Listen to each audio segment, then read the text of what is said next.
love both.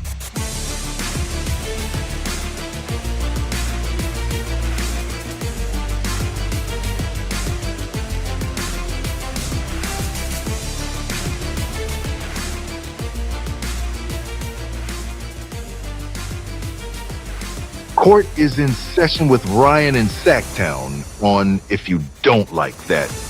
Now, Ryan in Sacktown. Oh, must be Rhino.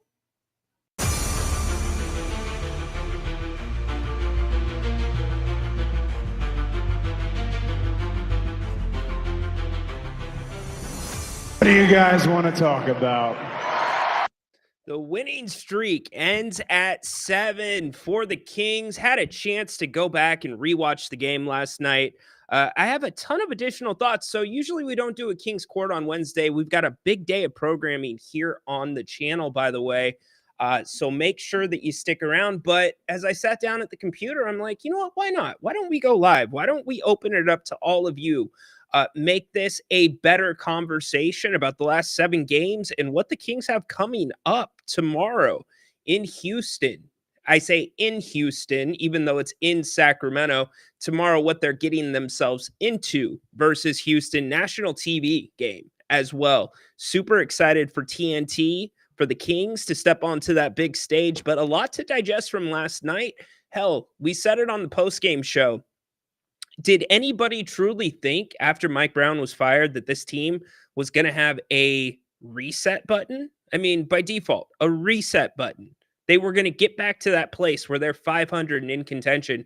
It's exactly where this team's at. So we're going to talk about it some more on the other side. Like I said, 3 o'clock, Grant and Sean, they'll be taking care of your pigskin needs right here on the channel, talking NFL playoffs, college football championship game, and more. The coaching changes going on around the league. Jerry Jones and Deion Sanders.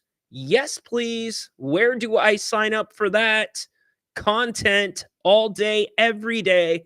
And then 4 p.m., Jerry Reynolds is with us. We're doing our Kings Roundtable. So we've got an ESPN article that I want to digest with you. 5 trades that could change the NBA title chase. Also, the newest power rankings from The Athletic. We can hit that, and we're going to go through last night's game more in depth. The Kings back in Sacktown, getting ready for the Rockets tomorrow. Let's get it. Court's in session right here on If You Don't Like That. Grant and Ryan, break it down. It's Sacktown, we're the crown. Needs to be more aggressive on the offensive end, but this is the time. Williams, the D-line. Fox, goodbye. Oh, if you don't like that. Welcome to the party, pal. Court is in session. Welcome in. Ryan in Sacktown with you. Get involved with the show. Would love to hear from you. If you want to call, you're more than welcome to. I will put that link right now in the chat. Give us a call. Would love to get your take on the last 7 games last night. What you thought about the Kings and the Bucks. I rewatched it, so I've got some different opinions from right after the game that I'm going to throw out there. Just an incredible first quarter from Milwaukee. I don't care if the A+++ Kings showed up. I don't know that you're holding Milwaukee under 40 in that quarter. Maybe you end up with 35, maybe you end up with 36, but I don't know. They were just so damn good, and I've got a couple of stretches in that quarter that really tell the story of the game, because you look at the rest of the quarters, the Kings actually either tied or outplayed Milwaukee in all 3.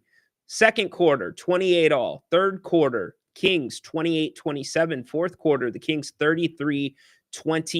So it was just too big of a hole to dig yourself into right off the bat. Getaway game, last game of the road trip. But overall, if I said 2-1 on this road trip, I think everybody would have signed up for that. And you beat the defending champions, which some would say make you the linear champions. I don't know if you subscribe to that type of thought. I don't, but I think it's a funny one indeed. Progressive, what's up? Thanks for kicking us off in the comments. So Rhino, Last night, the Kings got exposed. They need a defensive center. No more guards. Bucks destroyed them inside from the jump. Yeah, it was not even close in terms of points in the paint. It ends with a gap that doesn't really tell the true story of the game, 48-36 in the paint last night. At one point, it was like 18-6. And then I believe at halftime, it was like 34-18. So they were just getting killed in there. And quite frankly, the Kings didn't really try too much to get in there. They tried to get in and touch paint and spray it out. Sabonis only had 5 shots at halftime. He was 3 of 5 at the half. And in fact, Domas didn't get, and I know he was in some foul trouble, but he didn't get his first shots of the second half until early in the fourth quarter, both of which were makes. So a lot we could talk about with that. Now, in terms of the Kings getting exposed, I don't know that they got exposed, but I do think one thing that's on film that other teams will pick up on, something that not every team is going to be able to execute because of their personnel, but the Bucks really spread the Kings out last night defensively. The Kings have shown during this run, during the 7-game win streak, that their help defense, they're turning defense into offense, can be really effective. It can change everything in the basketball game, from the pace to turnovers to getting to the free throw line, etc. And the Bucks really didn't give the Kings a chance to help a lot last night. There just wasn't much you could do. Giannis is a freak. I said it yesterday. We've all known it. We talked about it. Grant talked about his first time seeing him on the court. Just a special player. And Giannis was in a different gear last night. He had a triple-double, and it was enough. And how about Dame Lillard? Dame Lillard sure as hell did not look his age last night. He looked fresh. In fact, he kicked off that little stretch that I'm talking about. The Kings did not open up. They were definitely missing Monk as well. No doubt about that. But Progressive, the thing with being exposed down low, if the Kings play the style that they want to play, it's not as big of a concern. Now, where I am wrong and where the Kings can run into serious trouble is when you get into a game that's completely slowed down, like last night for the most part, or at least for the parts that Milwaukee was dominating the game. The Kings tried to get out and break and make it to their own pace, but they were never able to really sustain it. You saw maybe 4-minute stretches at that, and then Milwaukee would pull it back to half-court execution. Then you'd see another 3-4-minute stretch, so on and so forth. But look, again, I go back to it. The Kings going 2-1 on this trip, getting back to 500, it's a big step. Now the question becomes, can you follow it up? Can you follow it up? Can you start a new streak? Can you try to stay above 500 the rest of the season? And I've got a couple thoughts on that, which we'll get to. We're brought to you today, by the way, by Bennett's West Side Grill in Rockland. Go check them out. 3 locations in all here in the greater Sacramento area. Go to bennettsrestaurants.com for more information. We will give you some more thoughts on Bennett's a little bit later, but a big thanks to them for sponsoring the Kings Court today. So we're talking Kings and Bucks from last night. Here is where the game was won and the game was lost. The score was 17-15 with 6:41 left. The Bucks get an offensive rebound and they go to the free throw line. From that point on to end the first quarter, check this out. The Bucks converted on 13 of 15 possessions. 13 of 15 possessions. The Kings got 2 stops in 15 possessions, and that kicked off with a Dame Lillard. By the way, that was the stretch. Those free throws, remember, there was an offensive rebound on the second free throw, which led to the Dame Lillard 3-pointer and 1 4-point play. And from that, it was an avalanche from Milwaukee. Again, converting on 13 of 15 possessions. Conversely, the Kings on the offensive side can't get a stop. Can you match them offensively? No, the Kings were only able to convert on 15 or 5 of their 15 possessions to end that quarter. And look, with a team like Milwaukee, a team that's won a championship, a team that has one of those chips, one of those bona fide all-timers, superstar, one of those quasi faces of the league, you fall behind by that much, it's going to be really hard to catch up. But I was impressed with the fight and the effort by the Kings trying to claw back. At no point did they give this one up. Doug Christie also was proud of the effort. Here's what he had to say last night. Super proud of our guys. 35-15 run in the first quarter. Obviously 47 points, totally unacceptable. Giannis really got it going early, but after that, played them solid and learning. Continue to 42 threes is a good number for us. We want to bump that up even more, but end of a road trip. Now we got to go home and try to take care of business. Seemed like Keegan late in the game guarded Giannis, I guess as well as he could have. Yeah. Why go to Keegan so late? It seemed like you guys were using Domas and the big guys early. Yeah, Domas has the last couple seasons has guarded Giannis, and his physicality has been good.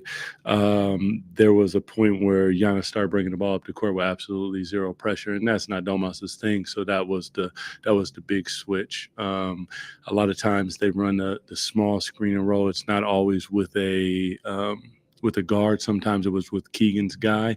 So we still had the ability to switch him off. And it's just adjustments throughout the game, trying to figure out the recipe to slow and generational all-time player down. I mean, you're not gonna stop him, like I said in the pregame. You just want to slow him down. But Keegan did a really good job, and he just continues to grow offensively, defensively, because that's one hell of an assignment. It is one heck of assignment, and Doug is spot on in that assessment. How the heck were you going to guard Giannis last night? He had the mid-range game going. He was dishing the ball all over the place. We've got the box score and also the team statistics up for you as well. And the pressure just was not there. And as Doug explained it, and I rewatched the game, what are you going to do if you bring Domas out? You just can't do it. You can't bring him out that far. Domas would have been fouled out. He had 4 fouls early in this one, which cut some of his minutes down. He ended up playing 36 minutes for the game.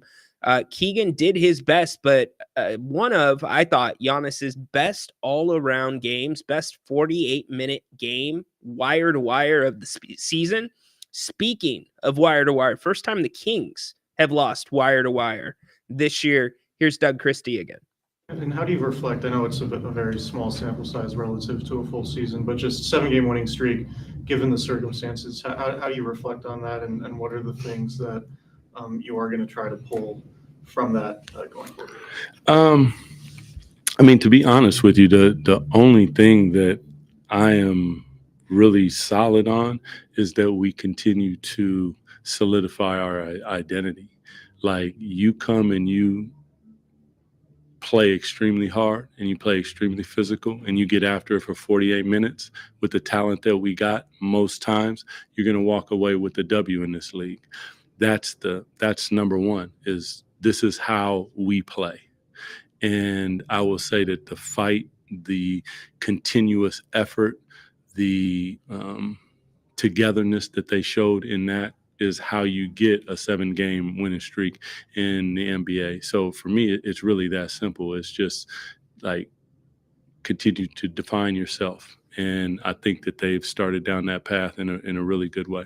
Is there, aside from Giannis doing what he did in the first quarter, is there anything else that stuck out to you about that opening frame when you guys felt? I think Dame had a 4-point play. That 1-2 action with theirs is really tough. There were some bounces, obviously, also that didn't go our way.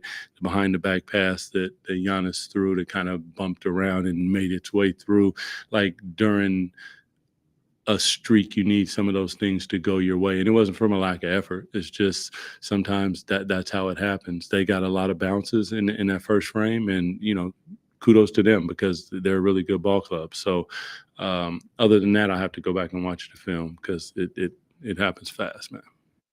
It does happen fast. Real quick question. I saw Matt George put this out. I'm not sure if it's something that fans are paying attention to. It's not a big deal to me, especially in a game like last night, but I know a lot of this base was a little bugged when Mike Brown would do his press conferences and come up, oh, you got to give all the credit in the world to the other team.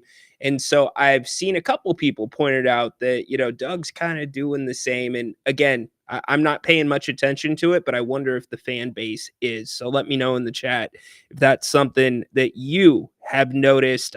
Looking back again at the tape, another stretch that stood out to me. We already talked about the first quarter. The first quarter, again, you can't really go down in that type of a hole against a team like that. But converting on 13 of 15 possessions to end the quarter like Milwaukee did, brutal in that first. But when the Kings started to put a little run together, a little bit of a run, climb back into it. Remember, the second quarter, the score was 28-28 for the frame. So they tied them there. They tied that frame, that quarter of the game. But at the end of that second quarter, you had another really ugly stretch in this one. The Bucks ended that quarter with, let's see, they went 4 of 6 possessions where they converted, but 3 of those possessions were and ones. They had 3 and ones in a row. Then it caps off with a triple after those 3 and ones. That's just from an energy standpoint, from a flow standpoint, man, that's hard to go into the locker room with.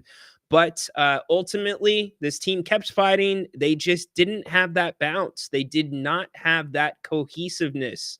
They didn't really have that same chemistry last night. And short of a massive night from DeMar DeRozan, this thing could have been much uglier than it was. DeMar only got to the free throw line 9 times, but he still finishes with 28 points, 9 of 18.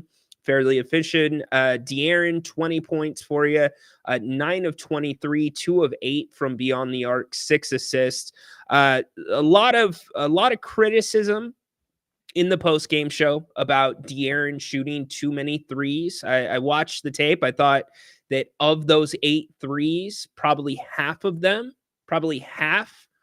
he could have done something or had a lane to do something different, whether that be penetrate and spray out, penetrate and score. He missed some chippies from around the rim. Everybody missed some chippies last night from the paint. Credit to Milwaukee and their length for that. That changes your shot. But again, had he driven, what happens? Maybe he gets blocked. Who knows? But a fair amount of that going around. Keegan only gets you 11. Keon gets you 18. Keon, again, very efficient from beyond the arc. 5 of 8 from three-point land. 5 of 8. So you got to try to get him some more shots. The bench really did not do much, as we talked about last night. I thought the Kings, one of the big things that I did not like in this one is they went away from Sabonis. They completely went away from Sabonis. And if you want to use the foul trouble as an excuse, you're wrong. Because the foul trouble did not really inhibit his minutes all that much. In fact, it inhibited his minutes towards the end of the first half, not in the second half. You look at the third quarter, Sabonis didn't get a single shot attempt in that third quarter. And without Malik Monk, what's up, Jesus Christ, my king? Welcome to the party, buddy. Acknowledge me. Without Malik Monk on the floor, you are asking Domas to be the default point guard. That's what's happening. And when the Kings did run pick and roll last night, which was very few and far in between, it was pick and roll between Foxy and DeMar. And I thought it was difficult to ask your guys like Trey Lyles, to ask your guys like, well, Jay Crowder's a bad example. It's the first time he had played in a couple of months. But specifically Trey, Kevin to a degree, even though Kevin was trying to penetrate and get inside. I thought Kevin had some good looks watching the game over again. He just missed them. But it's hard for those guys to get into a flow when most times they're touching the basketball. It's in a spot where they need to shoot. It's not moving around the horn like we saw many times during the 7-game winning streak. But Milwaukee, again, played a great game last night. So what are you going to say? Take your hat off to them in that sense. Kevin, what's up, my man? Acknowledge me. Hope you're having a great Wednesday. Again, an impromptu episode of the King's Court. I was getting ready to just do the audio only, and I'm like, you know what? Why don't we just go live? Why don't we record? Because we've got a full afternoon of programming for you. We've got coming up at 3 o'clock, Grant and Sean, NFL, talking the playoffs. Is the Super Bowl winner going to come out of that Bills and Ravens game? What do you think? And how about the Commanders and the Lions? Who you got there? It's a pretty big home field advantage with Detroit, but you never know with Dan Campbell, what he's going to do. He goes by the analytics. The analytics say go for it. But Sean and Grant going to be talking all the coaching moves. Again, please cross your fingers, cross your legs that Deion Sanders and Jerry Jones come together. Content factory if that happens. But Grant and Sean here at 3 o'clock to talk football. And then Jerry Reynolds joins us for the Kings Roundtable, 4 p.m. We're recapping the last week in Kingsland. So make sure you come back and join us for a full afternoon of programming. If you're just joining us, thanks for being here. Happy to have you. More than welcome to call the show. Put the link back in the chat. We're going to keep talking Kings. We've got an article from ESPN that we're going to go over, talking about 5 trades that could change the title race this year in the NBA. The Athletic came out with their latest set of power rankings. We talked about those a little bit last night. I know Grant's not a big power rankings guy. I'm not like one of those people that puts a lot of weight into them, but I do think the power rankings are a very good way to catch up around the NBA really quick. If you want to get a week in review of the NBA, just read one of those articles. It's going to give you the highlights for each team. So they are good for that, at least. Kings, Rockets tomorrow. The TNT crew, national stage. The Kings get to step onto it in a game that you know the Rockets are going to be ready to play this game. The Kings have one distinct advantage in this one. And if you remember, these two teams met up earlier in the year. It was probably, at the time, the Kings' best win of the season.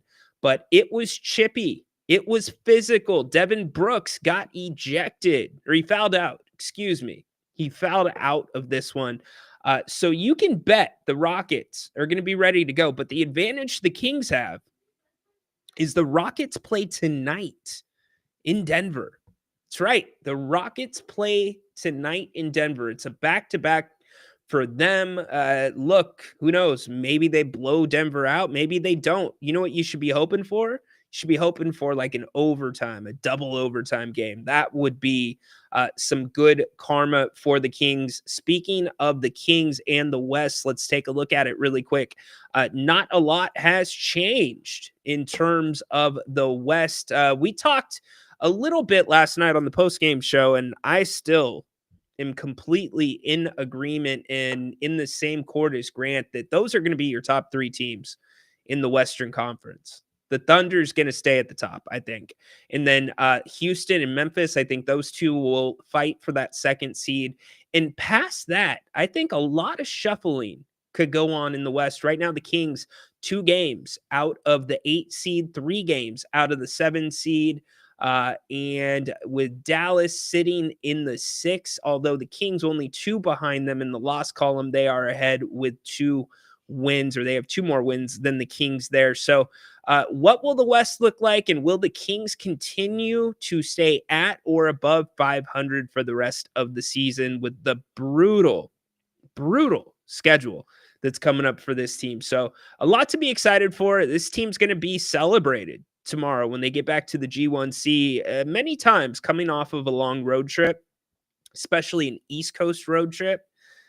Sometimes it's a slow start for the home team. I don't know if that'll be the case tomorrow, and especially if you get Malik Monk back, that's going to make all the difference in the world energy-wise. I hope that everything is good with that groin. I have not heard anything additional to what we learned yesterday, but let's cross our fingers it's not a lingering issue with Malik and he's able to bounce back. Progressive hopping back in. Something seemed real off about the game last night.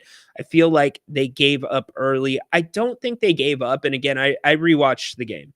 They didn't give up, but I think they were in a little bit of a daze. Like, what just happened? I think even just us watching the game, I'm like, what just happened? And it wasn't so much. Now, the Kings missed shots. They bricked so many shots in a row. In fact, check this out. From that 17-15 spot that I told you, where the Rockets converted on 13 of their final 15 possessions in the first quarter, here's what the Kings did. Miss two, they get a bucket, miss two, miss two, miss three, miss three, miss two, miss two, miss three. And then finally, they hit a three that brings it back to 18 points.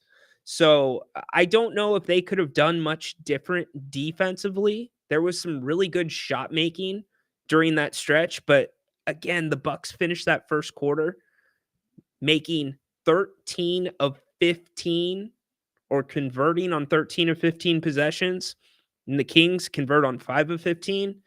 That's just tough. That is a very tough thing to bounce back for them, especially when you're a team. Look, the real Sacramento Kings, I keep talking about this as we've seen Doug Christie take over. This is not going to be a team that scores 130 points a night. That's going to be the exception to the rule. The real Sacramento Kings are going to be right about where they were last night. As funny as it sounds, I think 115 points can win the Kings a lot of games because it's the defensive end. It's the defense, and it's the defense creating offense, which is going to spur this team not only with the scoreboard, but also spur the energy. It's going to get the crowd involved. It's what's going to make their home record go up if they are able to continue to play, for the most part, like they played while they were on the road. So we've still got a lot of show for you and a lot to talk about. Still say get rid of Fox. Yeah, look, I guess everybody thinks Grant and I are Fox haters, which couldn't be further from the truth.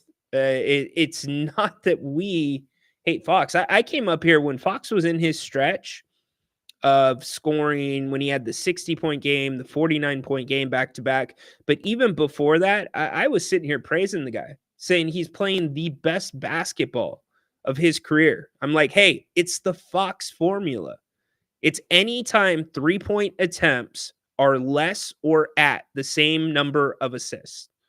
When those two are in line, that's usually the best version of Fox and the best version of this Kings team. Now, there is an argument that Fox has not been getting a good whistle as of late. There's an argument the Kings have not been getting a good whistle as of late. And I think part of that is because you can't pick and choose when you're going to attack. Attacking the rim, going towards the rim, playing downhill, that's got to be really, I'm not going to say 48 minutes, but that's got to be intertwined in everything that you're doing. And when it is, you are more often than not going to get a good whistle because it's consistent. It's not here and there. It's not like, okay, we've got to go to the hole now, so we're going to press our foot there. You better give us all the calls. That's not usually how it works. And I know a lot of people had an issue with a couple of DeMar DeRozan's plays last night. I will tell you, I have an issue with a couple of those plays, not from him, but by the refs. He was clearly going up on 2 plays that they ended up calling the foul on the floor. One would have got him to the line. The other would have been an and one. So that was a mistake by the refs, but there's a certain brand where you got to almost force the officials' hands. So when you choose to say, okay, the threes aren't falling now, so we're just going to go with the rim because we're down 20. A lot of times you're going to have to work your way into those calls. So for everybody thinking that we're trying to hate on Fox, here's what I have to say to you. Just want to say from the bottom of my heart, I'd like to take this chance to apologize to absolutely nobody. The double champ does what the I don't want to apologize because we're not hating. All we're saying is we think this could be a better team depending on what you get back. This could be a better team without him. That's all I'm saying. All I'm saying. So I love Foxy, but it is a raging debate here on the channel. I'm here to support you. Appreciate it, Kevin. Don't want to lose Fox. Just don't want to break the bank for him. And yeah, that's the other thing. You got to realize where part of it's coming from is just what Kevin and then also Jesus Christ Superstar. Jesus Christ Superstar. That's terrible. Come on, Rhino. Come on, Rhino. Jesus Christ, my King, is talking about, look, I'm thinking about the future of this team. We have a known sample size, and it hasn't really gotten you much. And there's a lot of things that you could argue around that about personnel. You could argue about injuries. You could argue about coaching, whatever it may be. But the bottom line is one playoff run in 7 years. I don't know if I want another 4 years of that. I'm looking out too for the Kings. I have the Kings I'm trying to keep the Kings' best interest in mind. And so for me, I see a safer route versus a route that's probably a little sketchier. There's a couple of those wood planks that have a few cracks. It's a wire bridge that's kind of wobbly. It might get you to the other side, but you also might fall right through the bridge. And so that's part of the thinking too. But look, the bottom line is I'm encouraged by what I'm seeing. I just hope that it's something that we don't see that stands pat. And what I mean by stands pat is I want to see this team continue to evolve. Effort, unrelenting aggressiveness, that's all great. Those can be staples. Doug Christie talked about the identity, but there is some evolution that will need to continue with this team and the style they're playing. And one thing that I'm going to point out later in the show, I think could really help with that. It's something Jerry Reynolds has pointed out at a few times over the season. Over the last week, I would rate 6 out of 10. For what? Yay, I don't have to listen to Jones. Who's Jones? CT Dog, what's up, dude? Kings were better in Boston versus last night. Monk greater than Fox. It's a different style of basketball because they're different players. That's what it comes down to. Completely different players. And here's the wild card and all that. It's that guy right there.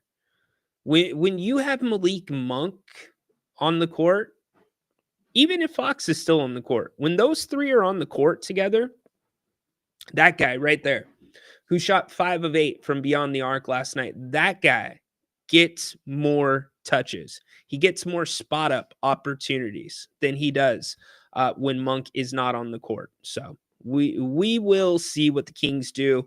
Let's see. CT Dog hopping back again. Fox's leadership so bad the past 2 years. It's not hate. It's just the truth. Definitely could be argued. What about trading for a player like DeAndre Hunter from the Hawks? I don't know.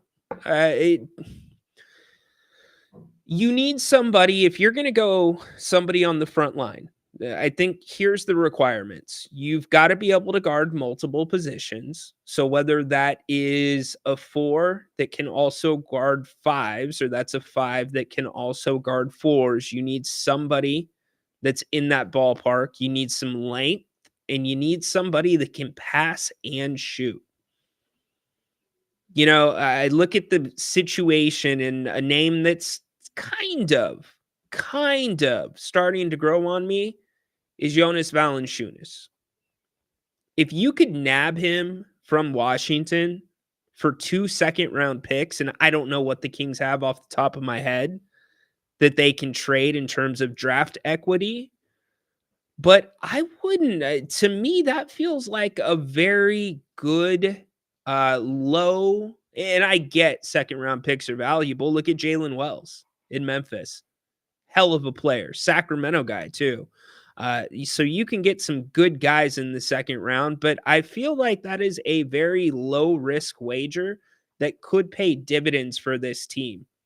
Because what you saw last night with Milwaukee, and Progressive said it at the top of the show, that the Kings were exposed. I don't think they were fully exposed, but I definitely think that is something other teams will likely pick up on, and that's spreading the Kings out. That is spreading the floor out in the half court defensively, because you're taking away those opportunities for the Kings to trap. You're taking away those opportunities for the Kings to cover ground and steal a pass, shooting a gap. It makes that distance that much further. And to me, that is the gasoline that really fuels the Kings' fire. That is the Duraflame log that keeps the fire lit for the 48 minutes of basketball. So I hope that doesn't continue to show up. I will give you the one thing. Excuse me. I will give you the one thing. I'm not so worried about this. I'm not. You know why? Memphis was big. Now, the Pelicans, when they get healthy and the Kings coming up have 2 games back to back with them, that'll be a different story because they're big across the board. I know Portland's big, but Doug does not have a problem with making teams adjust to what the Kings are doing. So, look, you can have all the big dudes in the world, but if you're running them up and down the court, that's a big ask, because usually those big guys, they're not playing a high pace style of basketball. Now, there's some of them, Chet Holmgrens, etc., but you can tire them out easily. Just because they're big doesn't mean that they're quick. And it's a trade-off for the Kings. If you're playing smaller guys, they're quicker than the big guys. So how do you use that advantage? Domantas Sabonis does it beautifully, sometimes too much to a flaw with the pump fakes and being too unselfish. But there's advantages to both things. Could you use more size in situations? Certainly. No doubt about it. But I don't know that I'm ready to put all of my eggs in the size basket.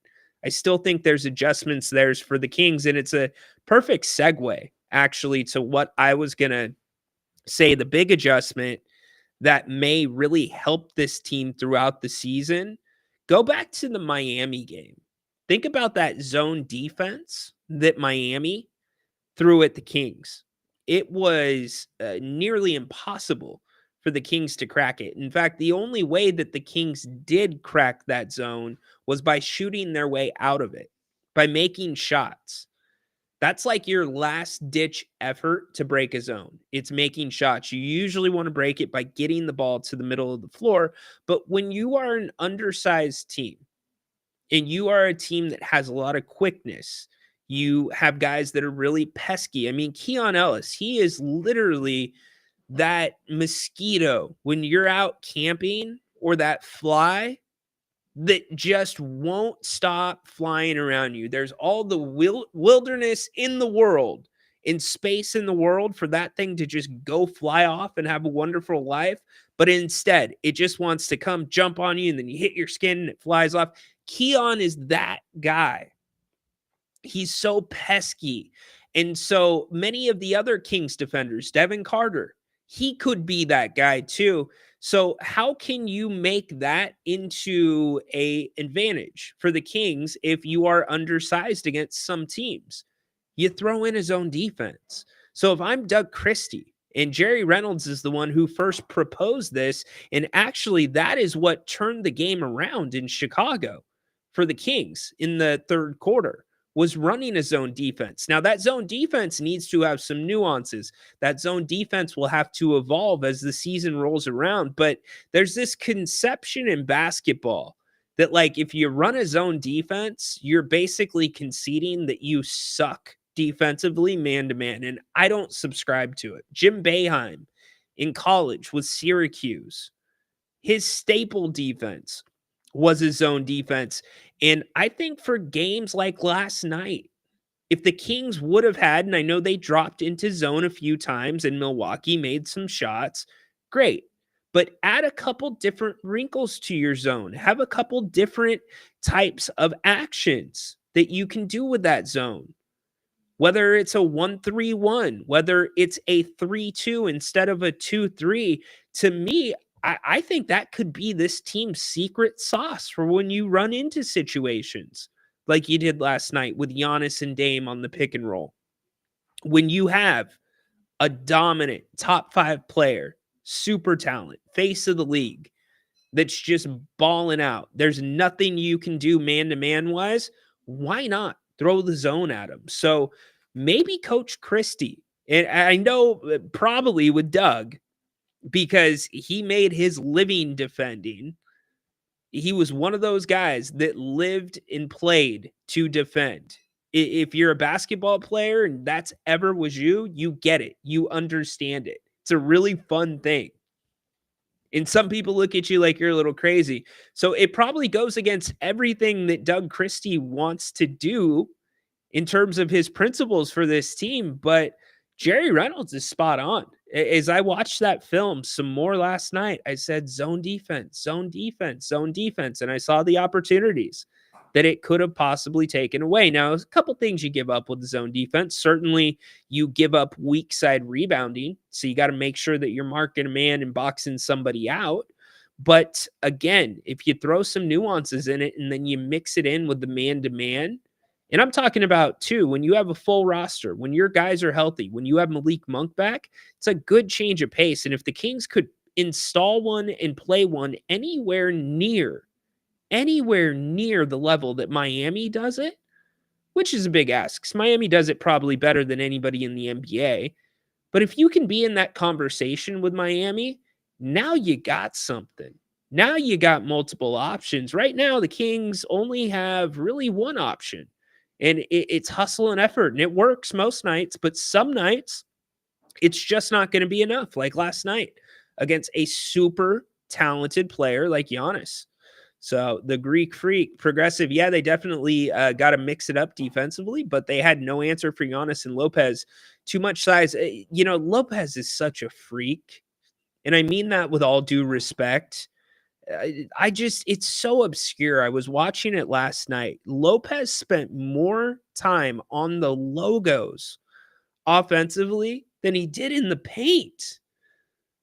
And he pulled a couple of those last night too. He's got that range. It opens up the floor for everybody else to operate. It opens up the floor for the younger guys on Milwaukee. So he does it really well for them. He does it really well. And yes, he is pesky. If he does get inside, he's definitely physical. There's no doubt about that. He has a little bit of an edge to him. But the zone defense, something that I would like to see more of. And I think this team has shown at times that they can play it effectively. Again, they did it in Chicago. That's what changed things up. That's what threw Zach LaVine off a little bit. And that's what spurred that Kings run to get it back to a 2-point lead to end the third quarter.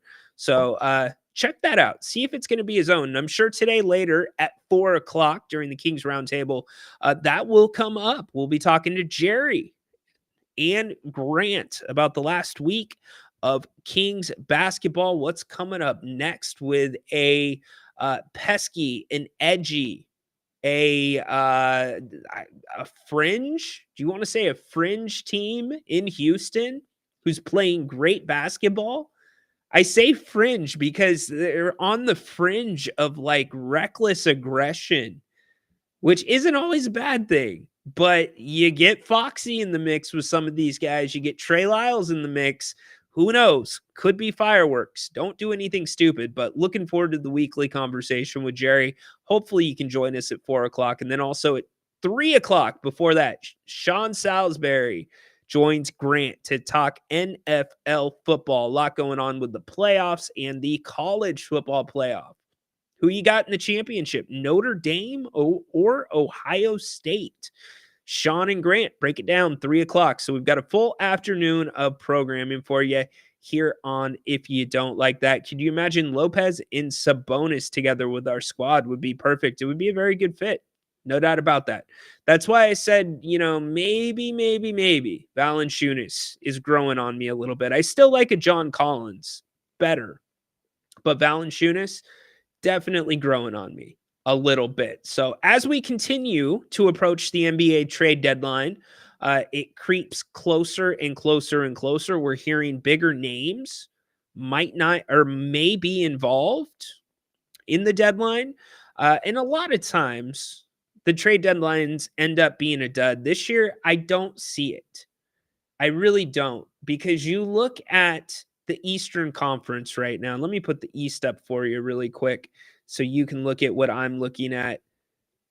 From the 8 seed down, every team has a negative net rating, including the 76ers. Now, I know they've had a ton of injuries. Embiid's been out, Paul George has been out, etc. But you've got some teams that are clearly going to be looking to do something different. Charlotte, 8-28. Washington, 6-32. Brooklyn, 14-26. Now, not saying that these teams are going to be buyers, but I am saying these teams certainly could be sellers. And as for the top of the Eastern Conference, not a lot is really set in stone per se, besides Cleveland, Boston, and New York. Orlando, they've survived without Paolo Banchero, which is pretty damn cool for them. Could make some moves. We'll see. But I think this, and then the West, just a incredible conference right now. The West is where it's at in the NBA. But everybody playing pretty good. And one trademark of the Western Conference the last 2 years that has not worked well for the Kings is teams have been active. They have been looking to improve slowly. By the way, look at that Los Angeles Lakers net rating, negative 2.7. Yet they're in the 7 seed. They're overachieving. They're not going to be there. Something's going to happen there. Something's going to fall off. But one thing that's for sure, some of these teams are going to try to improve. So where's it going to be at? Where are the moves going to be? Are the Kings going to be part of that? ESPN has come out with an article with 5 trades that could change the NBA title race. We're going to get to those in a second because I think some of them are interesting because they do affect the West. Will the Kings be involved in any of those? We'll see. I know this guy's got something to say about tomorrow. In fact, I'm almost certain he will be at the game tomorrow. Moss, what's up, dude? What's up, man? Yeah. This is one of my best time of the year. I'm a Rockets fan, so I'll be in the building. We're gonna get there kind of early because we're hanging out in the lounge, getting free beers and snacks and stuff like that. Looking forward to it. Should be chippy, right? Did they start giving away the booze now? I thought you still had to pay for that down low. In the lounge, last time we were down there, Rhino, the booze were free. Now the mixed drinks you pay for. Okay. But tons of candy, pasta, chicken strips. Yeah, the food's free, but the booze, yeah. But last time I was down there, I don't drink beer. I used to go for the mixed drink at the bar, but down there in the lounge on the right side, not the good lounge where all the big timers go. The other one, Yes, I know which one you're talking. There's 2 of them. Yeah. Anybody that's been down low, there's 2. Yeah, there's one 2 on down each there. side. So because sometimes we'll go to like Tom's Watch Bar and kind of pregame a little bit, but yeah, for sure. It definitely hits your pocketbook. Tomorrow, Dylan Brooks, Jalen, it's gonna be a feisty game. The Rockets are coming in playing good basketball. Yep. They beat the Memphis Grizzlies, I think, twice within the last week. Very close games. The Kings are on a little streak right now, even though they lost their last game, which was yesterday. They're still playing good ball, right? And so credit to that team. So I'm definitely looking forward to it. No Jabari, no Tyree Eason. That's okay. The train keeps going. And so I'm definitely looking forward to that. I've been impressed, man, with the Kings. I know we had an interesting conversation last time about, Doug and Mike, and players can relate to Doug, and Malik Monk came out and said a few things, but that aside, I've really watched their sets. I watched their body language, because sometimes you can kind of get a sense of how a team is rolling and how they're doing, during TV timeouts, etc., body Yeah, language, stuff like that. And I gotta be honest, I don't like it that it's happening now that Mike's gone, but they look like they're having some fun. You know what I'm saying? yeah, And we both know, what a better place to come together than on the road in hostile environments. for And sure. to get a win in Boston the way they did, I can only imagine they had to boost, the morale of that team. So yeah, looking forward to it, man. That West is it's something has to give, right? I mean, obviously, I think the Kings. There's some trades that I would make. I think surrounded around Kevin Herter. I think he's a guy that's kind of you can get something for him. I don't know who that guy is, but I think they can get something for him. Obviously, the Kawhi's back. The Lakers are always in the hunt to try to manufacture LeBron James another championship. So Right. ESPN and the media are going to do their job trying to get him somebody. A team that's not being really talked about is, why are nobody advocating for Steph Curry? I mean, for crying out loud, I mean, he needs some help. He came out and said he I doesn't think there's any big moves. yeah, he said That, that. you Yeah. know, I don't know. If you're Steph Curry, I don't want to play with Zach LaVine. Do you? No Zach or no Jimmy Butler. And I mean, it doesn't have to be a major move, but just a move, right? I mean, get Yeah, him some size down low, give him something.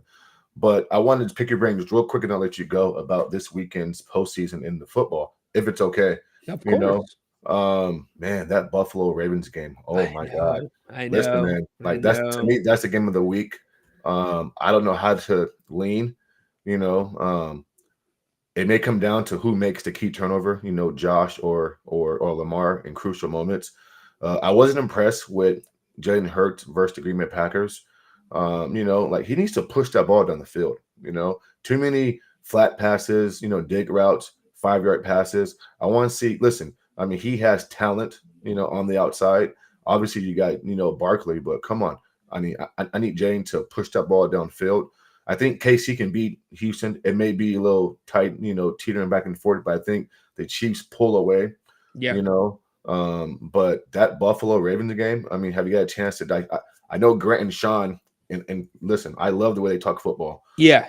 So I think they'll break it down. So I'm looking forward to that. But have you got a chance to just think about that matchup? I think the sad thing is one of those quarterbacks who are probably 1 and 2 for MVP right now are going to come out with the same narrative that they can't win the big one because somebody has to lose. I just feel like it's Buffalo's year. It Okay. feels a little bit different there. I don't know. The weather's not going to matter for both teams. They both play in cold weather. I just think Buffalo kind of has an advantage. I think Josh Allen, and for them to be as effective as Lamar and Derek are, you've got to let Josh run a little bit. I think Yeah. running gets him into the game. He's a threat to run. He's a big ass man to Yes, he tackle. is. And it's really, look, last week, the Steelers crashed down on the ends and left that RPO just completely open for Lamar, and him and Derrick Henry feasted on it. So to Yeah. me, it really comes down to the defenses, and it comes down to what Buffalo's game plan is going to be for that RPO. What do you think? Great call right there, Rhino. I thought Watt for Pittsburgh overplayed that play time and time again, and Lamar just ate him up. And so, I mean, listen, Baltimore puts you in such a bad position defensively. They make you have to, decide what you want to do, Right. And so, but I don't know. I mean, if Baltimore gets the lead and they start running that football, now it becomes a short clock and the clock's just winding with Derrick Henry. I Right. think they're going to be in trouble. Real quick, too, Kansas City Chiefs. I mean, for crying out loud, I mean, you can't ask for a better path, right, to the big game. I mean, you let Ravens and Buffalo Right. cancel each other out, and all I got to do is beat Houston and possibly Right. Baltimore and Buffalo. Come on, And Right. so home court is so huge. And you talked about Josh being big. I remember last year we were at the Lake Tahoe golf tournament, and Josh was there. Allen. Yeah. He looks like a linebacker in person. He's The kid massive. is humongous. And he He can run the is. football. Listen, I mean, he's not Lamar Jackson, but he can use those legs and get you some yards. And so I don't know. I'm with you. I'm gonna lean towards Buffalo because I just trust Josh's arm better. You Yeah. know, I Yeah. think, yeah, I just do. I saw Josh, put up 35 points with the 40 versus the 49ers in the snow. And so if it's a bad weather game, which they're anticipating to be, cold weather game, I mean, I think Josh's arm can kind of get you through that. And then, we can't sleep on their running game. It's decent, right? It's decent, And so Josh throughout college, he's used to it. He played at Wyoming. There's yeah. nothing in Laramie but snow and open Cheyenne, fields. Laramie, You Colorado know, Springs. Yeah, it's freezing down there. Yeah, it's I've been all through freezing. there. I've Yeah, never so seen weirder like codes and reception signals come up on my phone mhm. than they were when we'd go to Laramie. So when we would play away games at Wyoming, we would stay because it'd always be 2-game trips. So it'd be Colorado State and Wyoming. We would stay in Colorado Springs, but then we'd bus to Laramie the morning of the game and we'd stay in like a motel like Yeah. for like the day rate, and like we'd have like a team lunch, we'd do our little meetings or whatever, and after the game it was back to Colorado Springs. We didn't even spend the night there. That's how crappy it Yeah, was one up time there. we drove through Wyoming and we got blizzard in Cheyenne, Wyoming, Cheyenne, the capital. Yeah. And yeah, just freezing. You know what I'm saying? I mean, it's just freezing weather. So you're right. Josh is used to it. So, but yeah, so that's what I'm looking forward to this weekend. Tomorrow's game, looking forward to that as well.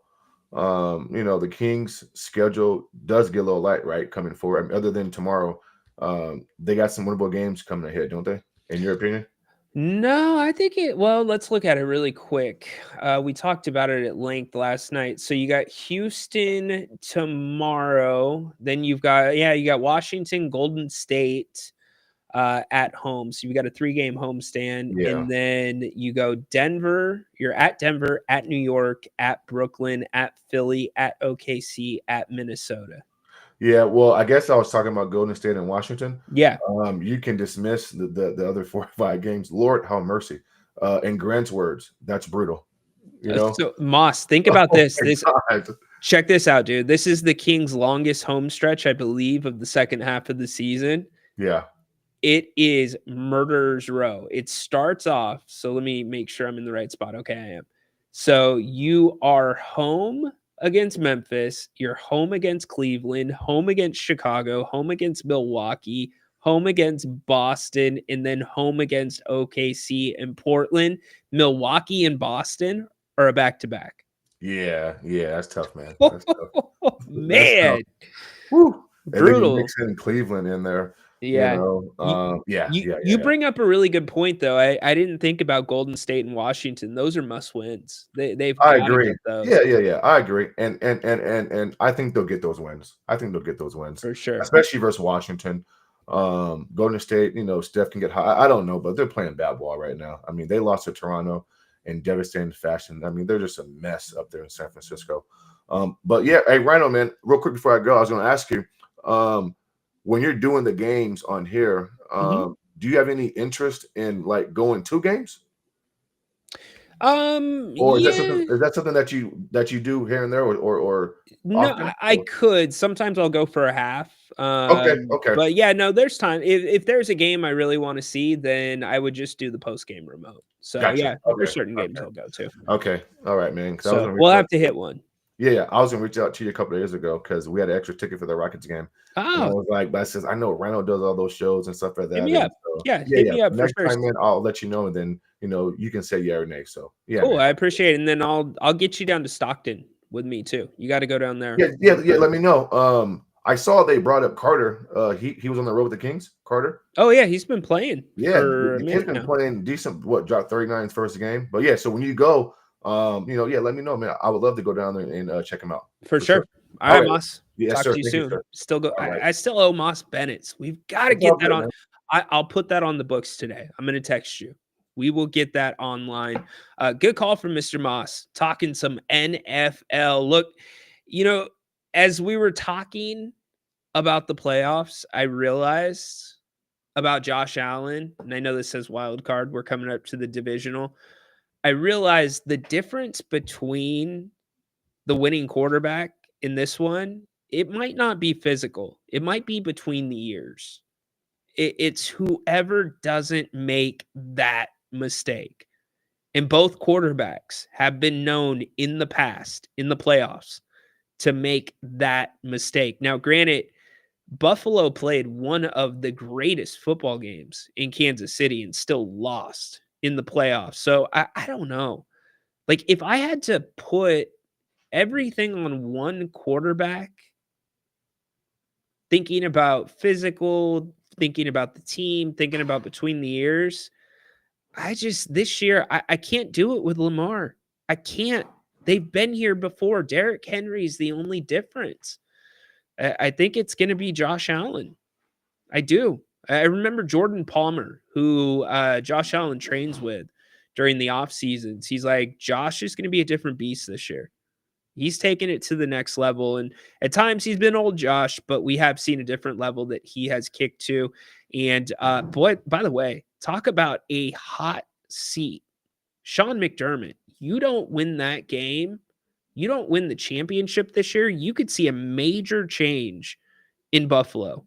Major change. I think that they will have said that they have tried everything if it's not this year. Moss is right about Kansas City, by the way.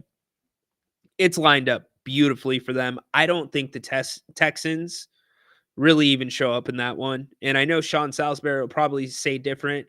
I don't see the same offensive outburst that you saw in the wild card round. I mean, you saw the Texans offense for the first quarter and a half. It was stagnant. It was awful. And that's kind of what it had been leading into the playoffs. And then it caught fire and they end up winning that game. I just think Kansas City rolls there. The big wild card to me is Detroit and Washington. I don't know what to expect in that game. This could be McDaniel's coming out party, or Daniels, coming out party. We'll see.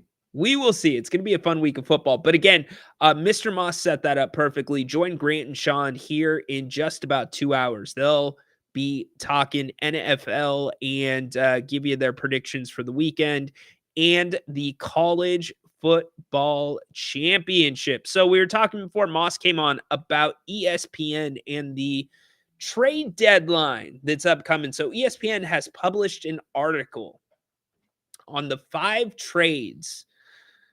You have to be an ESPN Plus member, but the 2025 NBA trade deadline, 5 offers that could change the title race. So they have 5 different trades that they think could be foreseeable. Are you ready for this one, Sacktown? Are you ready? Is everybody sitting down? I didn't tell you if the Kings would or wouldn't be involved in this. ESPN says the Sacramento Kings end feud with the Heat. Sacramento Kings get forward Jimmy Butler and guard Alec Burks. Miami Heat get forward DeMar DeRozan, guard Tim Hardaway Jr., in 2028 first-round pick, top 4 protected from Sacramento. Detroit gets Kevin Huerter, Trey Lyles, and a 2029 first-round pick swap option with the Kings. They go on to write, should Sacramento consider trading for the disgruntled Butler after getting back to 500 under interim coach Doug Christie? I think it's worth considering to raise the Kings' playoff upside. Since 2013, Butler has been one of the top 10 NBA players in terms of outperforming regular season performance in the playoff, or outperforming his regular season performance in the playoffs. Over the same span, nobody has underperformed more in the playoffs than DeRozan, who has produced 5.0 fewer wins based on my wins above replacement rating. Okay. So somebody's got their own rating there. Wins above replacement player. Interesting. Then we'd expect based on those regular seasons. From Miami's perspective, DeRozan would be an ideal Butler replacement because of his combination of production and contract at $23.4 million this season. DeRozan's making nearly $30 million less than Butler. The Heat could get within striking distance of avoiding the luxury tax by making this trade and still have the ability to use their exceptions this summer when Hardaway's contract comes off the books. A third team is required to avoid Miami or avoid sticking Miami with Huerter's contract. In this deal, Detroit uses its cap space to facilitate the Heat saving money. Yeah, that doesn't come without an expense. That always comes with an expense with this new CBA. But to facilitate the Heat saving money in Sacramento, staying out of the luxury tax, and nets a pick swap in 2029, that would be the compensation for it. When the Pistons core should be on its prime, while Butler will likely have retired in exchange for taking Huerter back. If Huerter can revert to his career 38% 3-point percentage, he'd fit well as part of Detroit's emphasis on floor spacing. If not, the Pistons will get his contract off the books in 2026, along with forward Tobias Harris, maintaining their flexibility to build around Cade Cunningham. React to me. What do you think about that? That would be a shakeup. Huh. Wow. Now that we've seen the two variations or versions of the Kings, how do you feel DeRozan has fit? Grant didn't seem like he was prepared to say that he has fit well yet. Really good question, Preston. Very good question. I don't think, and you know what? For as gimmicky and as goofy as this guy can be, Adam, our WWE wrestling correspondent, he sent me a text that actually made a little bit of sense to me. And he posed the question, are Fox and DeRozan trying to get to the same spots on the floor? And is that causing some issues offensively? I don't know the answer to that question, but I do know they like a lot of the same spots. Now, DeRozan likes the baseline more than Foxy does. But that elbow jumper getting right there to the corner of the free throw line, that is a spot that both of them like a lot. So I think, Preston, if I have to answer the question about how DeRozan fits when this is a healthy team, I think he fits well. I think he's okay. But when you have a night like last night where you don't have Malik Monk, it doesn't fit very well. And DeRozan had a really good game last night because you have Fox and DeRozan who are either facilitating between each other and for themselves, right? Or you have Domas that then needs to take on the point guard responsibilities. And there's just too much ball dominance between the two of them. It does not, to me, flow very well. You can end up with a night like you end up last night where DeRozan, and again, DeRozan's the reason this team stayed in the game. He had 28 points. He's fairly efficient. He was 9 of 8 from the floor, 8 of 9 from the free throw line. He has 4 assists. That's not terrible. But then you have Foxy, 20 points, 23, 9 of 23 from the floor, excuse me. But when I talk about balance, here's the problem with that balance. Between Fox and DeRozan last night, they took 41 shots. 41 shots. You know how many shots Sabonis took? 9. He was 6 of 9. Keon Ellis took 11 shots. He was 5 of 11. 5 of 8 from beyond the arc. So if you have a distributor on the floor, I think it can work. If you don't have a distributor on the floor, it does not work. It doesn't. Because now you are pulling Sabonis out of what he does best, and that's operate in the paint. And it's not going to an ISO with Sabonis. It's running pick and roll. Because what happens is when you have that distributor, that completely changes the way that teams have to guard the Kings. And here's the reason for it. That distributor runs such a good pick and roll with Sabonis. When you're running a great pick and roll like Malik Monk and Sabonis run together, you are asking so much. You are making the defense take a loss somewhere. You literally, if you are the defense, you know that you are putting somebody in a position to be successful that you don't want to put them in. You're sacrificing something because you've got this pick and roll that's flowing extremely well, usually at the top of the key, or if you space it out and start it by the logos. But on the backside of that pick and roll, you have Fox to one side and you have DeRozan to the other side. It's an impossible ask. You can't really help. And if you do help, then you've got a killer on both sides. And so I guess the argument that I've been trying to make all this time, again, not targeted at Fox as a person, it's just Fox isn't that guy that can play that pick and roll game. If he was, you would have saw it last night with Sabonis. And that pick and roll game is what opens the floor up for everybody else. It opens it up for Fox. It opens it up for DeMar. It opens it up for Keegan, Trey, etc. Kevin Huerter to a degree. And that's why having that distributor is so damn important.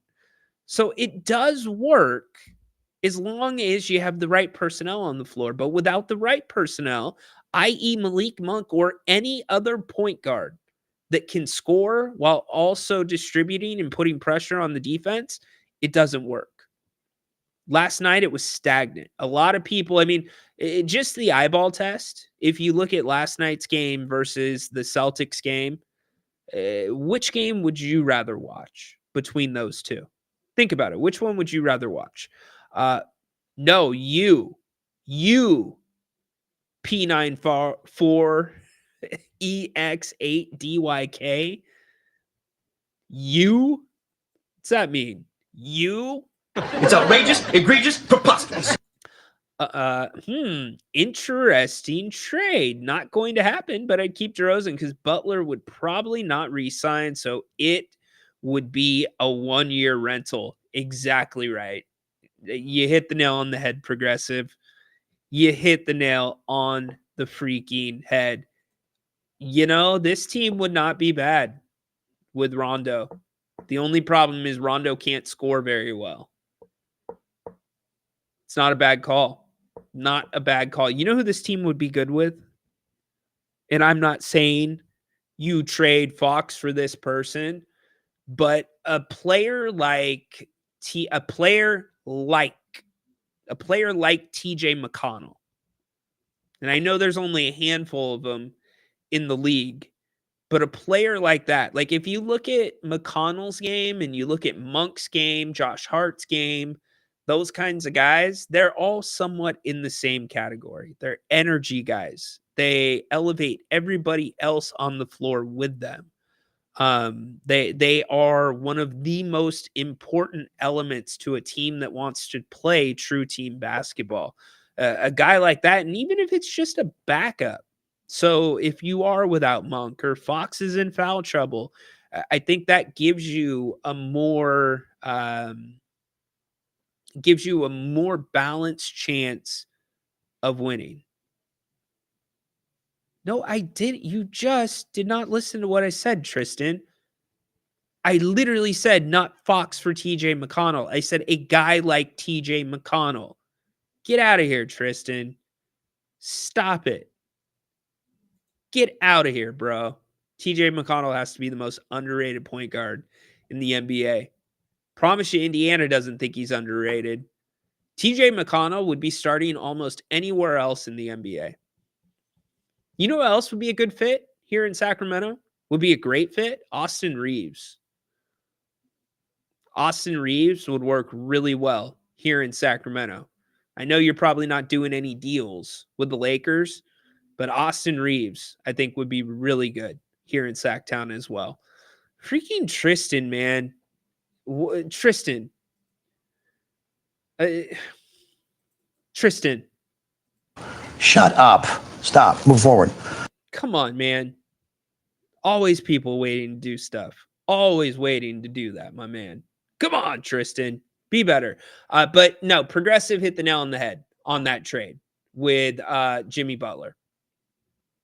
The bald eagle would fit nice. Is the bald eagle the bald eagle? That's got to be what's his face in Oklahoma City.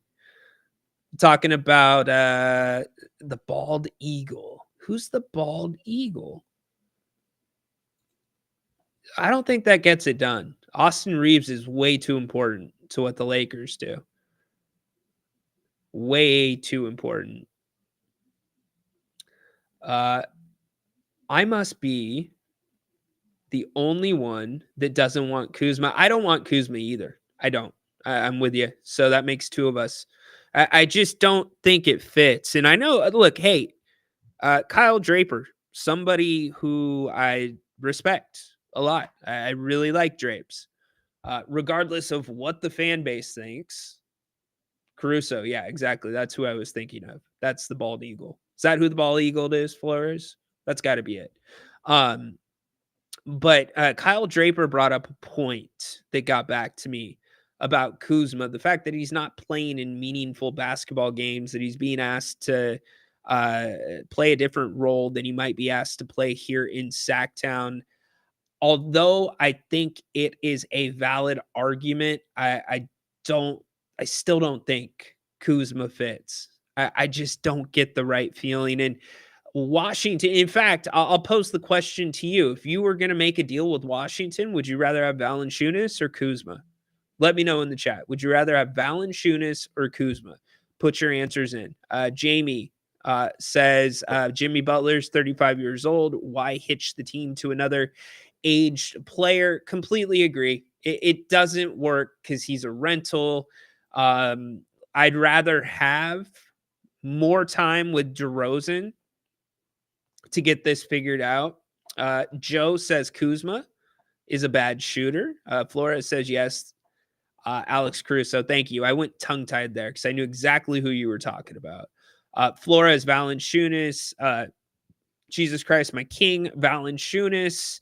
Yeah, see, I am closer to Valanciunas than I am Kuzma if you're going to do something with the Warriors. So that was the first trade that involved the Kings per the ESPN article. Let's go to the other ones really quick. We won't spend too much time on it. Again, give me your answers. If you go rental, get Brandon Ingram. I don't think so. You know why I don't think so? And I, at one time in this offseason, I'm like, maybe, just maybe that would work and it's a rental. And if it did work, then you could probably get him to re-sign. Or if you did get him to re-sign, it wouldn't go against your cap number because he's your own free agent. But two things with him. The physicality doesn't fit. Doug Christie wants physicality. That ain't Brandon Ingram. And I think that's part of the reason New Orleans wanted to move him. They're moving to be more physical. They are moving to play a different style of basketball that does not really fit his game. Now, due to injuries, they've been lucky that they didn't move him because he was the only thing kind of anchoring them until he got hurt. That's the other thing. You nailed it. He gets hurt all the time. You nailed it. Bingo, bingo, bingo. Availability is your best ability. So Joe chiming in, Valanciunas. Yeah, I'm in that camp too. 2 second-round picks. That's not bad. That's not bad whatsoever. So here's the other trade. Suns Big Three era ends. Who do you think would be moving? Kevin Durant. Kevin Durant goes to the Houston Rockets for center Bol Bol, in guard Monty Morris, in guard Damian Lee. Phoenix gets Dylan Brooks, Cam Whitmore, and Jay-Sean Tate, forward Jeff Green, and center Jock Lendale, and 2 first-round picks. What do y'all think about that? Kevin Durant possibly on the move. I could see, by the way, Durant moving this trade deadline. I could see that. I don't know if it's to Houston. Now, this one was interesting to me because this is a guy that I'll go on record here. I will 100% go on record here. I would trade De'Aaron Fox for Kobe White in a combination of guys. I would do that. If you could get Kobe White from Chicago, sign me up. Sign me up. Kobe White would fit in beautifully with what the Kings do, with the team concept. So if we're talking about Fox trades, sign me up for that. If you could get Kobe White. Kobe White's going to be due a big payday, though. That's the problem. So here's the other one. Minnesota gets Kobe White.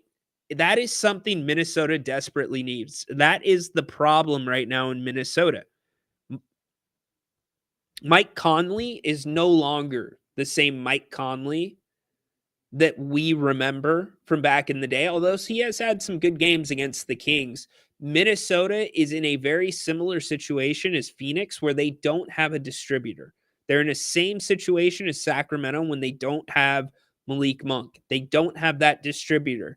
So now you've got 2 talents that are ball dominant in Julius Randle and also Anthony Edwards, but you've got 2 separate games going on within one game in your half-court sets between those 2.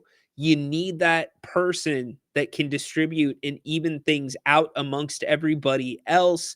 So Kobe White to them, and they get forward John Collins. What? So what would the Minnesota Timberwolves have to give up? Julius Randle and Jordan Clarkson? He comes from Utah. Okay. Utah gets Jaden McDaniels and Lonzo Ball and Chris Duarte. How about that? How about that? That's a big trade.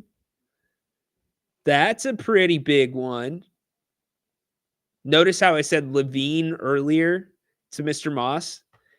ESPN says Levine helps Curry. Warriors get back on track. Warriors get Zach Levine.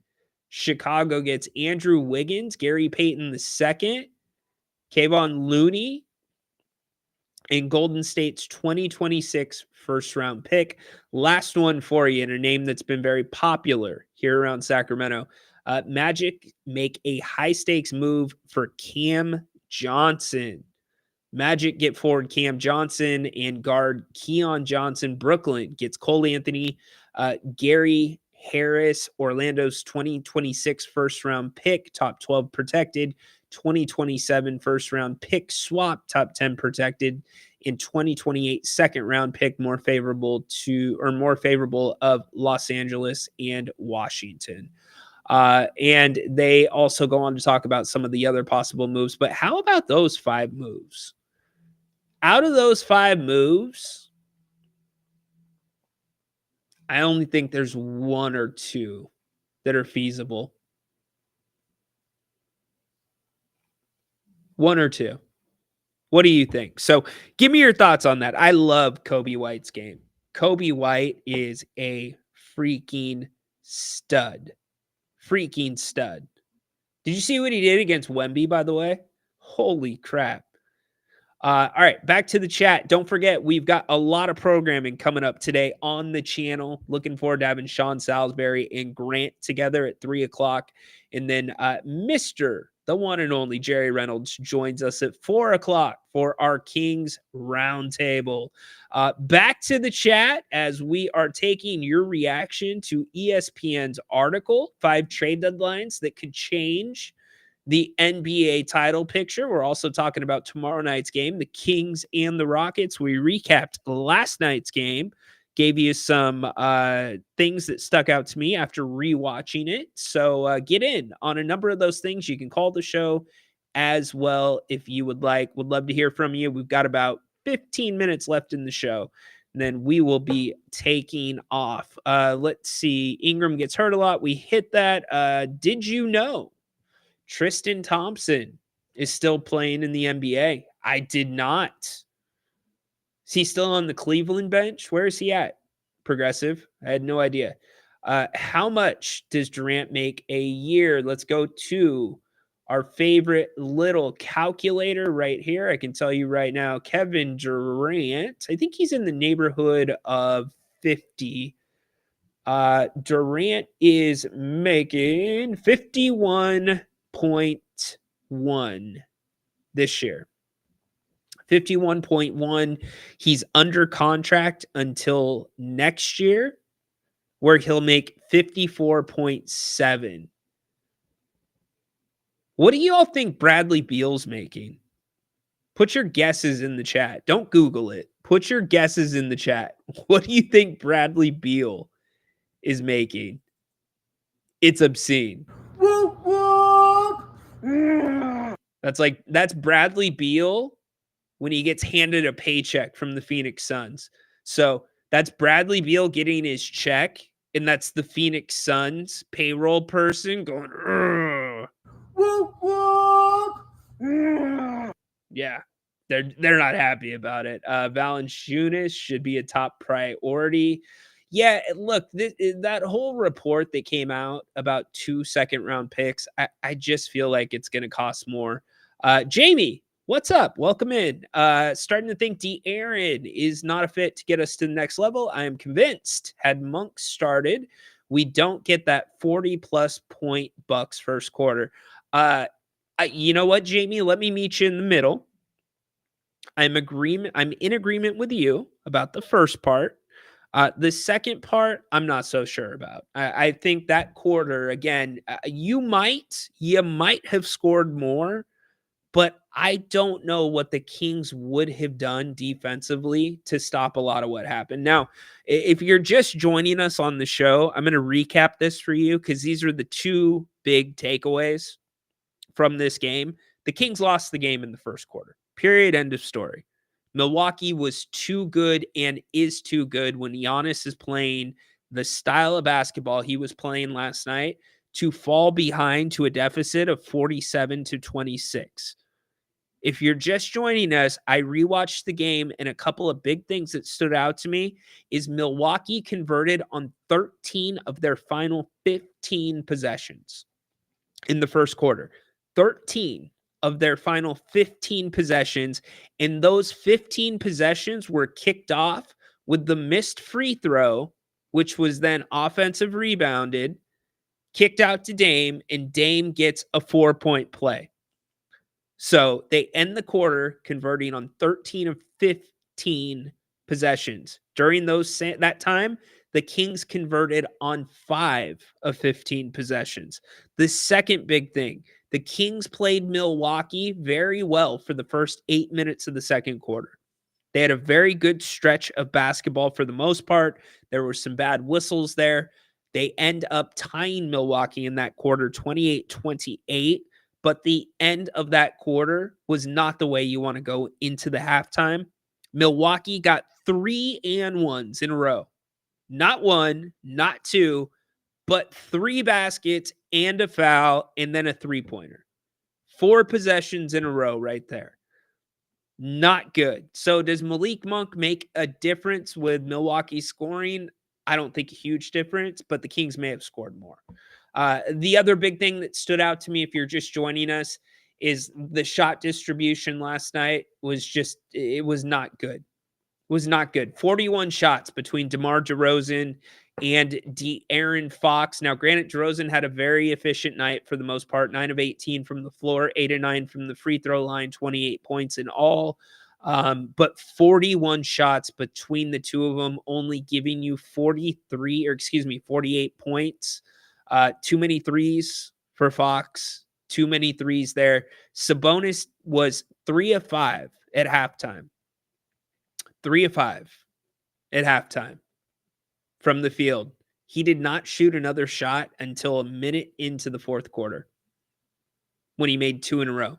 Sabonis only got 9 shots last night, and he was 6 of 9. Keon Ellis, 5 of 11. He was 5 of 8 from beyond the arc. So the distribution last night, way off. Way off. Fox for Kobe White and Patrick Williams. Sign me up. Kobe, Cleveland Cavs. Okay, I was right. Good job, Progressive. Well done. Thank you for that. I can acknowledge me. Flores guesses 47 million. Okay, Progressive guesses 33 million. Jesus Christ, my king. Too much for Beal. It's a pretty good guess. Exhibit 50. Okay, 42. All right. Beal, same as Durant, about the same. Interesting. Okay. Bradley Beal is making, drum roll please, you ready? $50 million this year. $50.2 million. Good job on your guesses. Next year, he makes 53.6. The year after that, 26-27, Bradley Beal is making $57.1 million. To put that in perspective, 2 years from now, Bradley Beal will be making more than Devin Booker.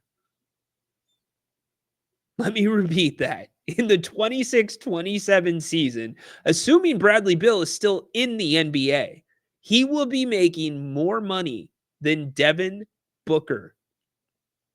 Not by a lot, but he will be. That is legal theft. I know. Well, look, Phoenix, they got a new owner. So the owner is like, let's go all in. We're going to make this team competitive. They went by the 2010 formula of building a champion. Let's just try to get a super team in here, which doesn't work anymore. Again, pieces to the puzzle. Until they brought in Tyus Jones, that team did not work. I get that they were injured a lot, but they had the same problem, and they are having the same problem that I think the Kings have to a degree, where they don't. Definitely, by the way, the same problem that Minnesota is having right now. They don't have a distributor. You got to have a good distributor with some of these teams. So crazy. That has to be the worst contract in NBA history. It's up there. I don't know if it's the worst. Look, you got to factor in of inflation to it, but when did Bradley Beal sign his deal? He signed it in Washington.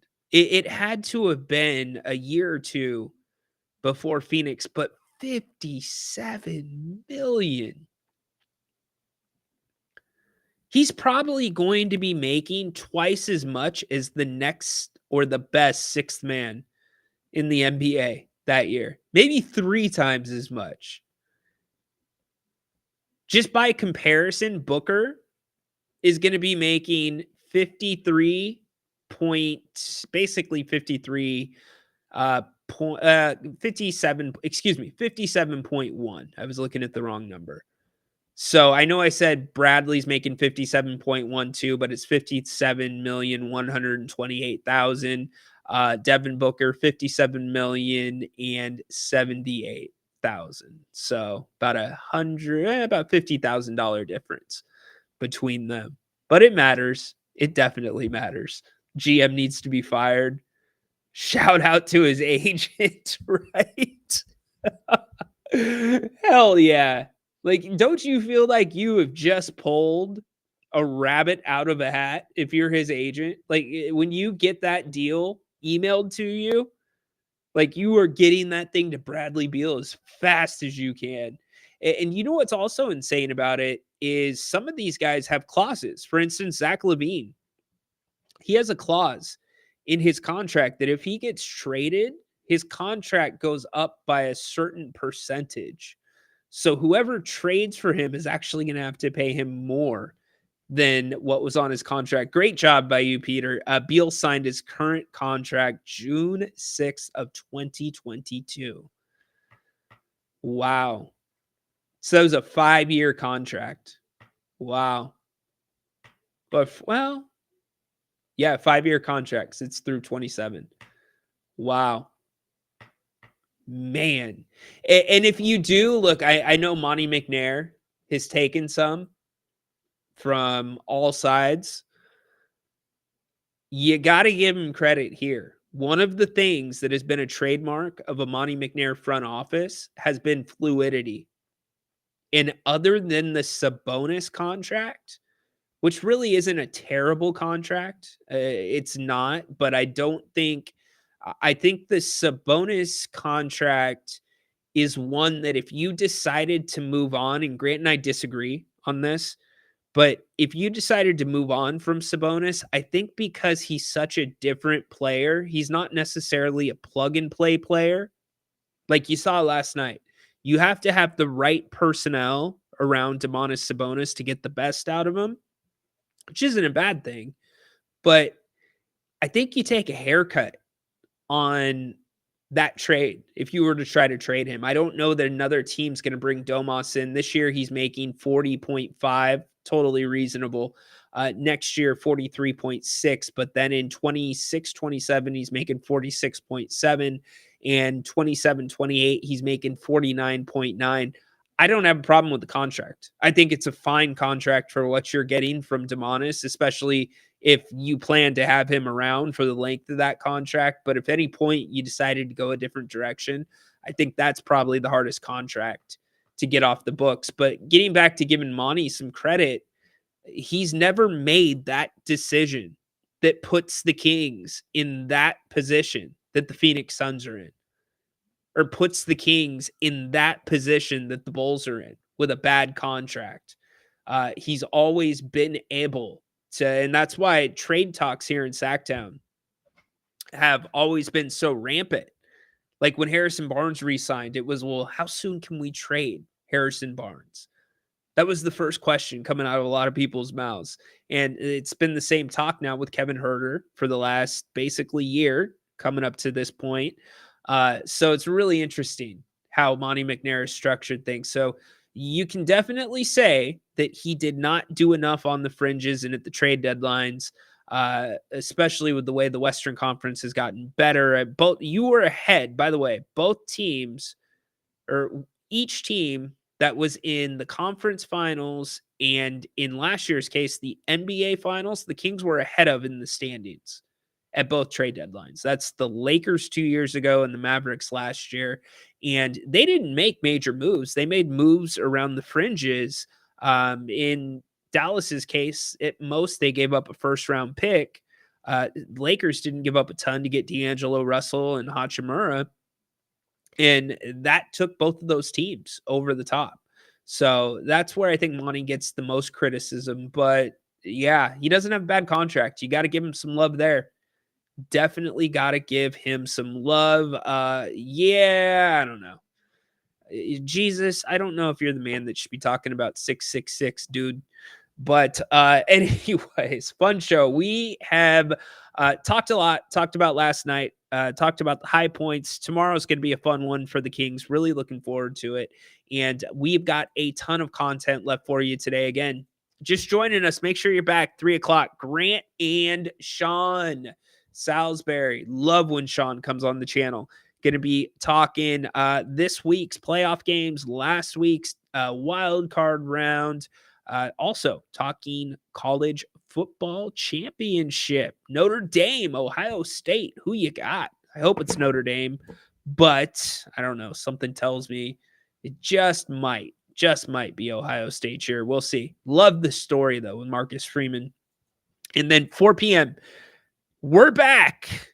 Jerry and I join Grant. We're doing our weekly roundtable, talking the last week of Kings basketball. Certainly talk about some of the other storylines with the upcoming trade deadline, tomorrow's big game against Houston, the schedule, so on and so forth. The one and only Mr. Jerry Reynolds joins us right here at 4. But first, Grant and Sean at 3:00. Hey, thanks everybody for showing up to our impromptu Kings Court. I was just going to do audio Then I'm like, you know what? Why don't we go live? Let's do it. So I appreciate the 250 that have checked in at some point.